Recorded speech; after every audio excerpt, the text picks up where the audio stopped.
ಚಾಮರಾಜನಗರದ ಹನೂರಿನಲ್ಲಿ ಮೂವರು ಬೇಟೆಗಾರರ ಎನ್ಕೌಂಟರ್ ಪ್ರಕರಣ ಏನಿದೆ ಇದರ ತನಿಖೆಯನ್ನು ಚುರುಕುಗೊಳಿಸಲಾಗಿದೆ. ಹಾಗೇನೇ ಮೂವರ ಎನ್ಕೌಂಟರ್ ಕೇಸ್ನಲ್ಲಿ ಇದರ ಜೊತೆಗೆ ಮತ್ತೊಬ್ಬ ವ್ಯಕ್ತಿ ಇದ್ದ, ಆತ ಎಲ್ಲಿ ಹೋಗಿದ್ದಾನೆ? ನಾಲ್ವರ ಮೇಲೆ ಫೈರಿಂಗ್ ಆಗಿತ್ತು, ಮೂವರು ಮೃತಪಟ್ಟಿದ್ರು, ಮತ್ತೊಬ್ಬ ಎಲ್ಲಿದ್ದಾನೆ ಎನ್ನುವ ಪ್ರಶ್ನೆ ಈಗ. ಮೈಸೂರಿನ ಕೆಆರ್ ಆಸ್ಪತ್ರೆಗೆ ದಾಖಲಾಗಿದ್ದ ಆ ವ್ಯಕ್ತಿ ಯಾರು ಹಾಗಾದ್ರೆ? ಆಸ್ಪತ್ರೆಯಿಂದ ಕಾಣೆಯಾಗಿರುವ 4ನೇ ಆರೋಪಿ ಮಹಿಮಾ ದಾಸ್. ಆಗಸ್ಟ್ 14ರ ಮಧ್ಯರಾತ್ರಿ ಕಾಡಿಗೆ 4 ವ್ಯಕ್ತಿಗಳು ತೆರಳಿದ್ರು.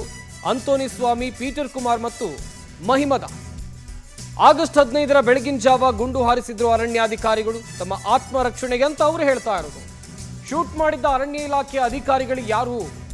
ಆಸ್ಪತ್ರೆಯಿಂದ ಆ 4ನೇ ವ್ಯಕ್ತಿ ಕಾಣೆಯಾಗಿದ್ದಾನೆ, ಆತ ಹೋಗಿರೋದಾದ್ರೂ ಎಲ್ಲಿಗೆ? ಸದ್ಯಕ್ಕಿರುವಂತ ಪ್ರಶ್ನೆ ಇದು. ಎನ್ಕೌಂಟರ್ನಲ್ಲಿ ಮೃತಪಟ್ಟಿದ್ದು ಮೂವರು ಬೇಟೆಗಾರರು. ಆದರೆ ಮತ್ತೊಬ್ಬ ವ್ಯಕ್ತಿ ಇದರಲ್ಲಿ ಗಾಯಗೊಂಡಿದ್ದ.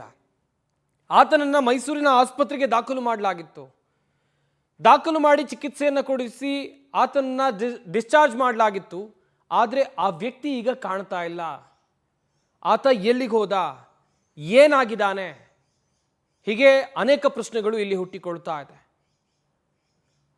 ಈ ವ್ಯಕ್ತಿ ಆಸ್ಪತ್ರೆಯಿಂದ ಡಿಸ್ಚಾರ್ಜ್ ಆಗ್ತಾ ಇದ್ದಂತೆ ಹೋಗಿರೋದಾದ್ರೂ ಎಲ್ಲಿಗೆ? ಈತನಿಗೆ ಬಂಧನದ ಭೀತಿ ಇತ್ತ, ಅಥವಾ ಈತನನ್ನ ಯಾರಾದರೂ ಕರ್ಕೊಂಡೋಗಿ ಇಟ್ಕೊಂಡಿದ್ದಾರಾ? ಹೀಗೆ ಅನೇಕ ಪ್ರಶ್ನೆಗಳು ಹುಟ್ಟುಕೊಳ್ತಾ ಇದೆ. ವಿವಿಧ ಅನುಮಾನಕ್ಕೆ ಕಾರಣವಾಗ್ತಾ ಇದೆ ಈ ಶೂಟೌಟ್ ಪ್ರಕರಣ. ಗಾಯಗೊಂಡಂತ ಮಹಿಮಾ ದಾಸ್ ಎಲ್ಲಿ ಹೋಗಿದ್ದಾನೆ? ಆತನ ಬಂಧನ ಆಗಬೇಕಿತ್ತು ಅಂತ ಒಂದಷ್ಟು ಚರ್ಚೆಗಳು ಆಗ್ತಾ ಇತ್ತು. ಬಟ್ ಬಂಧನ ಕೂಡ ಇದುವರೆಗೂ ಆಗಿಲ್ಲ. ನಾಪತ್ತೆಯಾಗಿದ್ದಾನೆ ಆ ವ್ಯಕ್ತಿ. ಆಸ್ಪತ್ರೆಯಿಂದ ಕಾಣೆಯಾಗಿದ್ದಾನೆ. ಮಹಿಮಾ ದಾಸ್ ಅಂತೇಳಿ ಈತನ ಹೆಸರು.